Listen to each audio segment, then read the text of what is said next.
Bismillahirrahmanirrahim. The topic we're going to cover in this video is stomach and duodenum.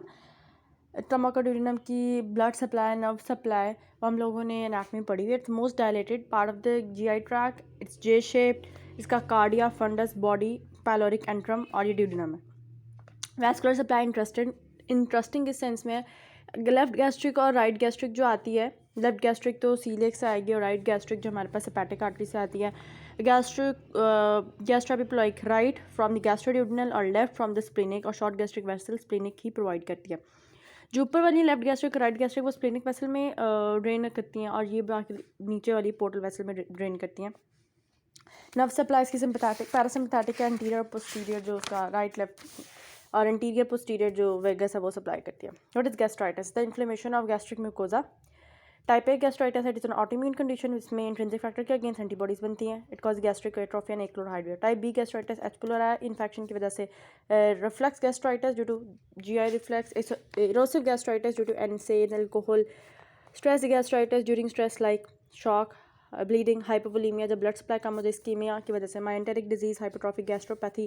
Pre malignant condition होती है that is हाइपोक्लोराइड्रिया.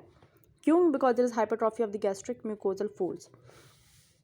Lymphatic gastritis that also causes that basically consist के lymphocytic infiltration हो जाती है into gastric mucosa and eosinophilic gastritis is seen in allergic condition. Granulomatous it is seen in tuberculosis. यहाँ पे Crohn's disease. What is peptic ulcer disease? It's very important, most common asked, frequently asked basically question or past paper question. Ulcer क्या है? Focal defect, breach in the epithelium. Gastric mucosa की breach आ जाती है extending into the sub mucosa और even deeper leading to bleeding.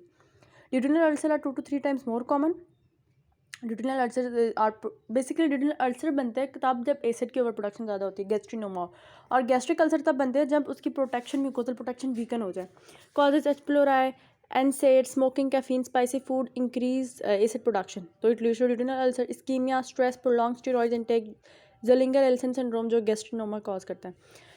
Pathophysiology duodenal ulcer की हम read कर लेते हैं. ड्यूडेनम के एंटीरियर सरफेस पे मोस्टली जो अल्सर होता है मोस्टली वहीं होता है. It cause a lot of pain, specially midnight pain 2 AM to 4 AM. बंदा जाग जाता है, इतनी बुरी पेन होती है.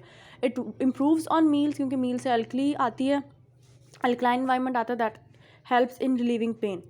एंटीरियरली अगर वो फटता है, रप्चर होता है तो इट कॉजेज पेरिटोनाइटिस. लेकिन अगर पोस्टीरियर अल्सर और पोस्टीरियर अल्सर रप्चर कर इट विल कॉज हैमरेज क्योंकि पीछे हमारे पास गैस्ट्रोड्यूडेनल आर्टरी पड़ी हुई होती है. अब गैस्ट्रिक अल्सर है. गैस्ट्रिक अल्सर मोस्टली पायलोरस या एंट्रम के लेवल पे होगा, उसकी फाइब्रोसिस की वजह से it will lead to gastric outlet obstruction.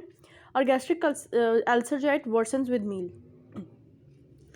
और क्या लिखा हुआ है? गैस्ट्रिक अल्सर एंट्रम या लेसर कर्वेचर वाली साइड पे ज़्यादा होते हैं और ड्यूडेनल अल्सर रेयरली मेलिग्नेंट हो सकते हैं, लेकिन gastric ulcer most commonly malignant ही होते हैं and they will be just considered benign. जब तक 10 बायोप्सीज डिफरेंट डायरेक्शन से हम लोग लेके कंफर्म ना कर लें तब तक हम उन्हें मेलिग्नेंट ही कंसिडर करते हैं. There will be epigastric pain, periodicity होगी, कुछ हफ्ते महीनों के लिए चली जाएगी पेन लेकिन फिर दोबारा वापस आ जाएगी. Alteration in weight. जो ड्यूडेनल अल्सर वाला पेशेंट होगा वो 20 होते हैं मोस्टली, और गैस्ट्रिक अल्सर वाला पेशेंट अंडर वेट होते हैं, लीन स्लिम होते हैं. Bleeding, all peptic ulcer can bleed. Investigation gastroduodenoscopy it's an gold standard investigation of choice. और स्टमक अल्सर से आपने अल्सर की बायोप्सी भी लेनी है, ड्यूडेनल अल्सर की बायोप्सी लब लिए बगैर भी छोड़ सकते हो. दूसरी इन्वेस्टिगेशन है आपने एच पिलोराई को डिटेक्ट करना है. उसको डिटेक्ट करने के लिए आप CLO टेस्ट कर सकते हो, क्विक यूरियस टेस्ट, जिसमें बायोप्सी लेंगे गैस्ट्रिक ड्यूडेनल म्यूकोजा से और उसको डाल देंगे यूरिया के मीडियम में. pH सेंसिटिव होता है. जो ही वो यूरियस को convert, urease enzyme would help to convert urea into ammonia. उसकी pH चेंज होगी, उसका कलर चेंज हो जाएगा. Carbon 13 level urea breath test. Faecal stool antigen, faecal antigen test की detection 75% specific and 90% sensitive. Histology and culture वो basically gold standard है for H pylori detection through वाटसन Starry silver stain. And serum gastrin level का अगर बड़ा हुआ होगा तो base line serum gastrin level अगर तो बड़ा हुआ होगा तो मतलब गैस्ट्रिन मसला, अगर नहीं बड़ा हुआ तो it would rule out gastrinoma. How to treat peptic ulcer? PPI. अगर पेशेंट NSAID या एस्पिरिन ले रहा है ड्यू टू गाउट या कोई और अपनी कंडीशन तो उसके साथ उसे PPI से H2 ब्लॉकर से ऐड करें. Eradication therapy for H pylori है तो एच पिलोराई को एरेडिकेट करें through triple regime. PPI clarithromycin with amoxicillin, और अगर उसे अमोक्सिसिलिन या पेनिसिलिन से किसी से एलर्जी है तो ऐड मेट्रोनिडाजोल. सैल्वेज रिजीम ये है जो क्वाड्रिपल थेरेपी. अगर ट्रिपल नहीं काम करे तो क्वाड्रिपल थेरेपी में बिस्मिथ सबसेलिसाइक्लेट, टेट्रासाइक्लिन, मेट्रोनिडाजोल और चौथी ड्रग है हमारे पास PPI, और जिसको मेट्रोनिडाज़ोल तब देनी है जब किसी को पेनिसिलिन से एलर्जी है, वरना अमॉक्सिसिलिन ही देते हैं। Surgical treatment for duodenal ulcer हम बिलरॉथ 1 बिलरॉथ 2 करते हैं। बिलरॉथ 1 बिलरॉथ 2 में क्या होता है, बिलरॉथ 1 में हम लोग जो उसका एंट्रम है ना, स्टमक का एंट्रम, उसे निकाल देते हैं और ड्यूडेनम को इसके साथ जोड़ देते हैं। The chief source of acid production, antrum को हमने निकाल दिया एंड गैस्ट्रोडिनोस्टमी इज परफॉर्म। जो बिलरॉथ 2 है उसमें हम क्या करते हैं, ना सिर्फ डिस्टल पोर्शन स्टमक को निकालते हैं बल्कि बॉडी का भी, हाफ डिस्टल बॉडी भी, distal part of the body of the stomach and antrum both mobilise कर देते हैं। ड्यूडेनम की स्टम को बंद कर देते हैं और जुजुनम को इसके साथ जोड़ देते हैं ताकि ड्यूडेनम से बाइल आता जाए और जुजुनम को इसके साथ जोड़ देते हैं ताकि फूड जो है डायरेक्ट जुजुनम में चला जाए और एसिड प्रोडक्शन ज़्यादा ना हो। गैस्ट्रोजिजिनोस्टमी और बिलरॉथ 2 में डिफरेंस है। गैस्ट्रोजिजिनोस्टमी में हम स्टमक को जुजुनम के साथ अटैच करेंगे जस्ट लाइक दिस वन, हम बॉडी को नहीं काटते, ठीक। और अब गैस्ट्रोजिजिनोस्टमी क्या मसला ये भी है एक कि in this way the reflex of alkali from the small bowel into the stomach occurs which neutralise the acid and reduces the duodenal exposure to acid. However मसला क्या है कि duodenal loop was expose directly to gastric acid. अब वहाँ पे मसला होगा, ulceration होगी और जो भी वूंड है वो डिसेंस कर सकते हैं। Ulceration was extremely common, so this procedure in isolation was abundant. और ड्यूडेनल अगर अल्सर परफोरेट कर जाए, ये ड्यूडेनल अल्सर की सर्जरी है। अगर ड्यूडेनल अल्सर परफोरेट कर जाता है, जैसे हम परफोरेशन और पेप्टिक अल्सर पढ़ेंगे तो ग्राहम पैच लगाते हैं, इमेंटम का एक पोर्शन उस पोर्शन पे लगा के जहाँ से परफोरेट हुआ है उसको स्टिचअप कर देते हैं। वेरियस डीनर्वेशन प्रोसीजर, क्योंकि acid production is under the control of parasympathetic system, parasympathetic nerve को काट दें, ट्रंकल विगॉटमी पूरा ट्रंक काट दें या सिलेक्टिव ट्रंक काटें या सिर्फ उसकी सिलेक्टिव ब्रांचेस काट दें, हाईली सिलेक्टिव विगॉटमी करें। Complication of peptic surgery complication क्या है, एक तो रिकरेंट अल्सरेशन, बार बार डायरेक्ट जो है एसिडिक खाना वो इंटेस्टाइन्स के ऊपर पड़ेगा तो obviously it will cause recurrent ulceration. Dumping syndrome में कार्डियोवैस्कुलर गैस्ट्रोइंटेस्टाइनल दोनों सिम्टम्स इन्वॉल्व होते हैं। इट इज़ बिकॉज का रैपिड गैस्ट्रिक एम्प्टिंग होती है into the small intestine. Rapidly तमाम juices, bile juice, pancreatic juice सारे के सारे इंटेस्टाइन में आ जाते हैं। It will lead to hypovolaemia. Early dumping is because of hypovolaemia and late dumping is because of hypoglycaemia. Early dumping अगर with in 5 to 45 minutes, high cardiovascular symptoms में ज़्यादा होंगे because of hypovolaemia, sweating, palpitation, dizziness, tachycardia, flushing, nausea और diarrhoea. और early dumping की वजह से बता रहा है कि एकदम खाना जो इंटेस्टाइन में आया, खाने के पीछे पीछे बाइल जूस, पैंक्रियाटिक जूस, सारा सक्कस एंटेरिकस सब सारा का सारा कहाँ पे है, इंटेस्टाइन में। जैसे हम खाना मुंह में जब चबा रहे हैं उसे बोलस कहते हैं, स्टमक में उसे काइल कहते हैं, तो इंटेस्टाइन में उसे सक्कस एंटेरिकस कहते हैं। It is produced which causes a large fluid shift. अब सारा का सारा फ्लूइड कहाँ होता है, इंटेस्टाइन में होता है, GI में होता है। It causes hypovolaemia. इसको कैसे ट्रीट कर सकते हैं, विथ स्मॉल ड्राई मील्स लें, avoid fluid during after meal and avoid carb diet. Carb diet का क्यों कहें, वो लेट डंपिंग में ज़्यादा बेहतर समझ आएगा। It occurs within 2 to 4 hours of eating. इसमें sweating, tremors, dizziness, fainting, palpitation या प्रोस्ट्रेशन होती है। प्रोस्टेशंस क्यों होती हैं या स्वेटिंग क्यों होती है, it's because of rebound hypoglycaemia. जैसे पोस्ट पेरेंटल हाइपोग्लाइसीमिया नहीं कहते, लेकिन जिन लोगों में बिलरॉथ 1 बिलरॉथ 2 इस तरह के प्रोसीजर्स होते हैं उनमें ज़्यादा रैपिड गैस्ट्रिक एम्प्टिंग होती है और ऊपर से जो हाई कार्ब डाइट ली उन्होंने, एकदम बॉडी हाइपर एक्टिव होकर बहुत ज़्यादा इंसुलिन रिलीज़ कर देती है। इंसुलिन ग्लूकोज को इतना हद तक अंदर ले जाती है कि बंदा हाइपोग्लाइसेमिक स्टेट में चला जाता है। It may cause fainting, palpitation, prostration, ठीक। Octreotide is very effective in dealing with it. तीसरी कॉम्प्लिकेशन है alkaline reflux gastritis and oesophagitis. It result from mucosal injury by duodenal contents. Billroth 2 या गैस्ट्रोजिनोस्टमी की वजह से ड्यूडेनल कंटेंट्स आ जाते हैं stomach में, that causes alkaline reflux gastritis. Bilious vomiting, weight loss, iron deficiency, anaemia, achlorhydria. तो इसको ट्रीट कैसे कर सकते हैं, कोलेस्टेरामाइन या मेटोक्लोप्रोमाइड जो प्रोकाइनेटिक्स हैं गैस्ट्रिक GI ट्रैक के, ताकि खाना आगे की तरफ जाए, पीछे ना हो। Post vagotomy diarrhoea, rapid emptying of stomach leads to diarrhoea, gastric carcinoma, gall stone formation, nutritional deficiencies, iron deficiency, B12, B9, calcium deficiency की वजह से ऑस्टियोपोरोसिस, क्योंकि इंटेस्टाइन कैल्शियम अब्जॉर्ब करता है, malabsorption, reduced appetite. Complication peptic ulcer, इसमें सबसे important है perforation, जो स्टैंडर्ड बर्निंग एपिगैस्ट्रिक पेन और history of intake of NSAIDs और एकदम बहुत सीवियर पेन के साथ ER प्रेजेंट किया है। It mostly because of perforated peptic ulcer और most commonly anterior aspect of the duodenal ulcer ही पड़ता है। Mortality may increase if there is delay in diagnosis, comorbid condition, old age, hemodynamically instability. What are the clinical features? Person वो भी टेकिकार्डिक, उसका abdomen क्योंकि peritonitis हुआ होगा, अब तो board like rigidity that is involuntary of the abdomen, rigid पूरा board like abdomen होगा. Abdomen does not move with respiration. There is sequestration of fluid into the peritoneal cavity leading to hypovolemic shock. Dullness of the liver, that is obliterated. Dullness of the liver is obliterated on percussion because of pneumoperitoneum, fever, sepsis, and sometimes the perforation is sealed. खुद ही omentum, greater omentum उसे कहते हैं police man of the abdomen, तो greater omentum ही उसे seal कर देता है. बाद में हम लोगों ने भी ग्राहम पेस्ट रिपेयर में ही ओमेंटम का पोर्शन लगा के उस एरिया को सील करना है. इन्वेस्टिगेशन में diagnosis of perforated peptic ulcer is often clinical. नहीं तो आप अपराइट पोस्चर में उसका एक्सरे करवाएं, you will find air in the diaphragm. Minimum 12 millilitre शायद चाहिए होती है फ्लूइड, 12 cc चाहिए होती है air to make this type of के डायफ्राम के नीचे जो है एयर विजिबल हो. 12 cc मिनिमम चाहिए होती है. Further you can find leucocytosis, ultrasound of the abdomen shows free fluid in the peritoneal cavity. Serum amylase is raised, but serum amylase pancreatitis में भी रेज्ड होता है. अब पेंक्रियाटाइटिस को कैसे रूल आउट करना है? पेंक्रियाटाइटिस में 4 गुना ज़्यादा सीरम अमाइलेज होता है. ठीक. CT scan abdomen is more accurate investigation. How do treat? इसकी सर्जरी ही ट्रीटमेंट होनी है, ग्राहम्स पैच रिपेयर ही होना है, लेकिन तब तक आप रिससिटेट करें, IV लाइन डालें, नेजोगैस्ट्रिक एस्पिरेशन से सारा उसका खाना बाहर निकालें, उसको डीकम्प्रेस करें, स्टमक को monitor, input output, intravenous antibiotics like cephalosporin, metronidazole for anaerobe organisms, anaerobics कह रही हूँ, anaerobe organism, analgesics, arrangement of the blood, carry out all investigation required for fitness of anaesthesia. और एनेस्थीसिया करने के बाद फिर आप अपर मिडलाइन इनसियन देंगे, स्टमक और ड्यूडेनम को बाहर निकालेंगे, वॉश करेंगे with plenty of normal saline. और फिर duodenum can usually be close in applying stitching in transverse direction to avoid pyloric stenosis. यहाँ पर ग्राहम्स पैच रिपेयर कर देते हैं ट्रांसफर्स डायरेक्शन में, जैसे स्टिच का दिखाया हुआ है इस तरह ट्रांसफर्स डायरेक्शन में स्टिच कर देते हैं. अच्छा, ब्लीडिंग पेप्टिक अल्सर हो तो उसको कैसे ट्रीट करना है? अच्छा सॉरी, एक चीज़ मैं यहाँ बताना भूल गई. रिपेयर करने के बाद उसको life long proton pump inhibitors की थेरेपी देनी है. उसके इलेक्ट्रोलाइट्स बैलेंस अगर मेंटेन करना है, एंटीबायोटिक्स, इंट्रावेनस फ्लूइड और life long proton pump inhibitors की थेरेपी पे लगा देना है.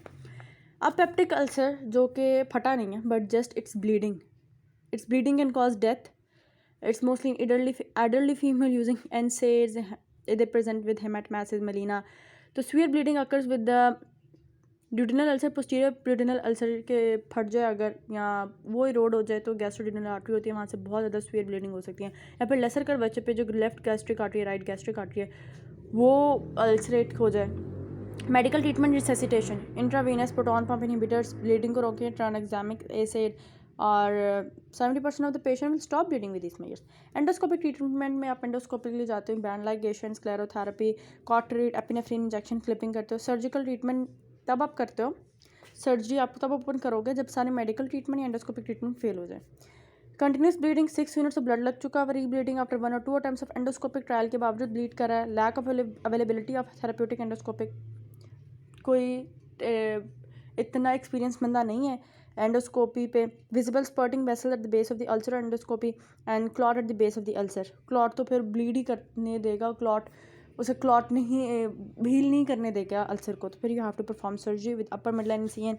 Biopsy of the ulcer should be obtain, और किसी भी अल्सर की बायोप्सी आपको वेज शेप में लेनी होती है. Gastric outlet obstruction, pyloric stenosis. अगर पाइलोरस पे अल्सर और वो फाइब्रोस कर जाए, फाइब्रोसिस की वजह से वो नैरो कर देता है ल्यूमिन को, and most common site is the first part of the duodenum that cause pyloric stenosis. Clinical history, previous history of acid peptic disease, effortless projectile vomiting, non bilious होती है, लेकिन it has partially digested food item जो कि पहले कुछ घंटे पहले खाया हो. Repeated vomiting leading to metabolic derangement, और इसमें होती है मेटाबॉलिक डिरेंजमेंट. इसमें कौन सी होगी? पोटेशियम जाएगा, हाइपोकलेमिक, हाइपोक्लोरीमिक, मेटाबॉलिक अल्कोलोसिस, और इसके साथ पेरोडॉक्सिल एसिड्यूरिया भी होता है. वो कैसे होता है मुझे नहीं पता, हम आगे पढ़ेंगे. सक्सेशन स्प्लैश इसमें आएगी, ऑब्वियसली सक्सेशन स्प्लैश तो आएगी गैस्ट्रिक आउटलेट ऑब्स्ट्रक्शन में. Due to chronic obstruction stomach dilates और sometimes it reaches up to the pelvis. Treatment, intravenous fluid containing sodium, nasogastric aspiration, correction of the acid bed derangement, early pyloric stenosis may be due to edema and resolve spontaneously. हो भी सकता है कि spontaneously resolve हो जाए. Severe cases are treated by endoscopic balloon dilatation या surgically pyloroplasty and gastrogenostomy. Gastric cancer most common in Japan. इसकी classification है अर्ली गैस्ट्रिक कैंसर, जो कि हम कहते हैं कि अगर सिर्फ म्यूकोजा सब म्यूकोजा को इन्वॉल्व किया हुआ है तो अर्ली गैस्ट्रिक कैंसर है। लेट मतलब कि अब म्यूस्कुलर प्रॉपरी एडवेंटिशिया और बाकी सारी चीज़ों को भी उसने इन्वॉल्व कर दिया हुआ है। इसकी एडवांस गैस्ट्रिक कार्सिनोमा के टाइप्स है। टाइप 1 में पोलीपॉइड है, प्रोट्यूडेड है, बाकी सारा में डिप्रेस्ड है। टाइप 2 में अल्सरेटेड है। टाइप 3 में ulcerated without definite margin. Type 4 में तो कुछ भी नज़र नहीं आ रहा, इतनी ज़्यादा डिफ्यूज अल्सरेशन हुई हुई है। लॉरेंस ने क्लासीफाई किया था इंटू इंटेस्टाइनल डिफ्यूज टाइप। अब गैस्ट्रिक कार्सिनोमा होता क्यों है? कार्सिनोजेनिक्स कौन कौन से आते हैं? Nitrosamine food, smoked food, excessive salt, excessive intake of fresh vegetables, decrease intake of fresh vegetables, chronic gastritis, H. pylori infection, pernicious anemia, previous gastric surgery, gastroenterostomy जैसे कि गैस्ट्रोडिनोस्टमी, गैस्ट्रोजिनोस्टमी, वो भी कैंसर हम लोगों ने पढ़ा था कि Barrett's can also cause cancer.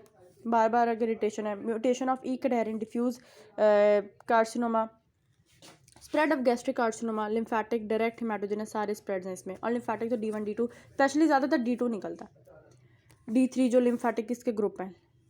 और ब्लड बॉन्ड स्प्रेड भी है।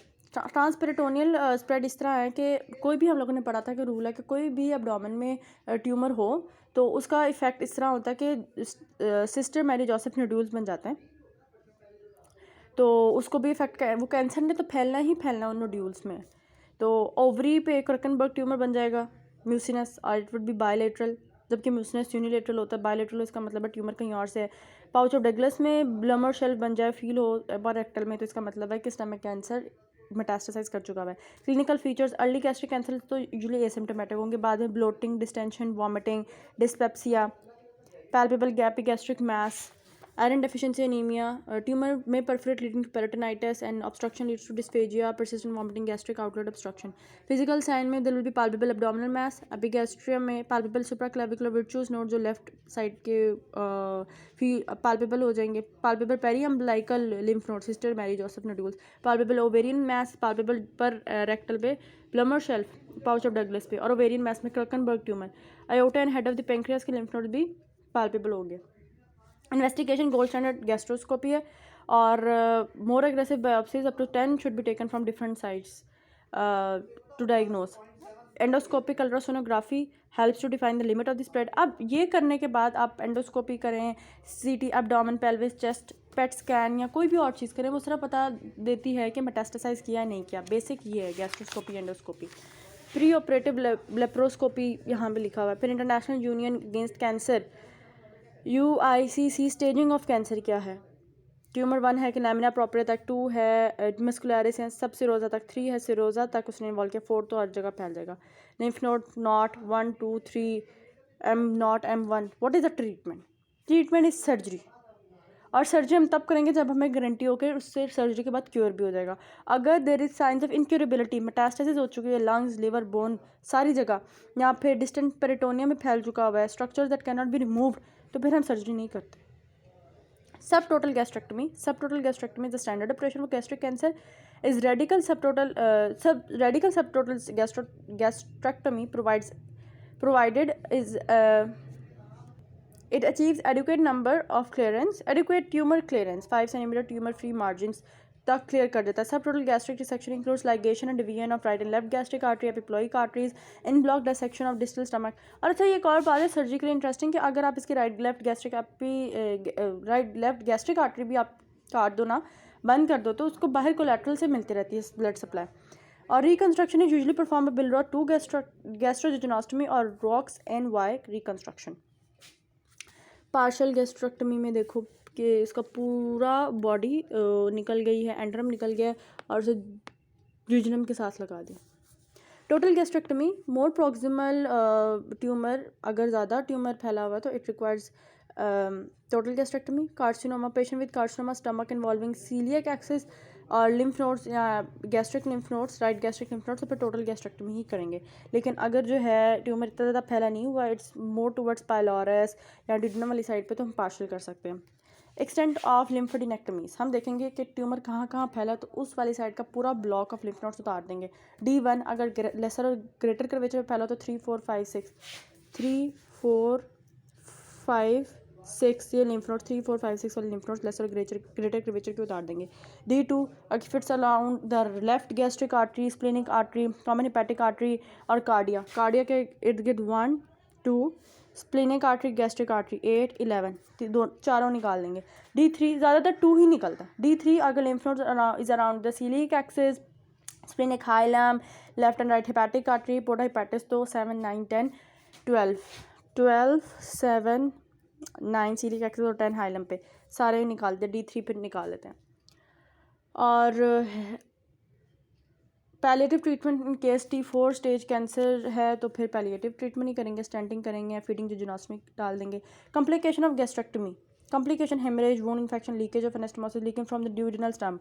न्यूट्रिशनल डेफिशिएंसीज में ऑब्वियसली विटामिन B12 की deficiency, dumping, diarrhoea, bone disease क्योंकि कैल्शियम एब्जॉर्ब नहीं हो रहा, ऑस्टियोपोरोसिस हो सकता है।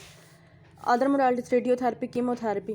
फिर एक और ट्यूमर है जो उसके इंटरस्टिशियल सेल्स ऑफ काजल, जिस ट्यूमर जिसे कहते हैं गैस्ट्रो इंटेस्टाइनल स्ट्रोमल ट्यूमर, वो उसके इंटरस्टिशियल सेल्स का ट्यूमर होता है जो कि नर्वस सिस्टम मेंटेन करता है। फिर गैस्ट्रिक लिम्फोमा है और bezoars. Bezoars a mass found trap in the gastrointestinal system, और ये बहुत इंटरेस्टिंग होती है। 2 टाइप्स के बेजोर्स होते हैं। ट्रिकोबेजोर जो स्पेशली साइकेट्रिक फीमेल्स बाल खाती हैं, तो there is a mass of hair uncommon condition, it is a mass of hair that is uncommonly present in the stomach. It is ingested by psychiatric females and remains undigested in the stomach. Our phytobezoars are made up of vegetables. The vegetable matter found principally in patients who have gastric stasis. तो vegetable matter present है, उसे phytobezoars कहते हैं. This is all about stomach. Jazakallah khair.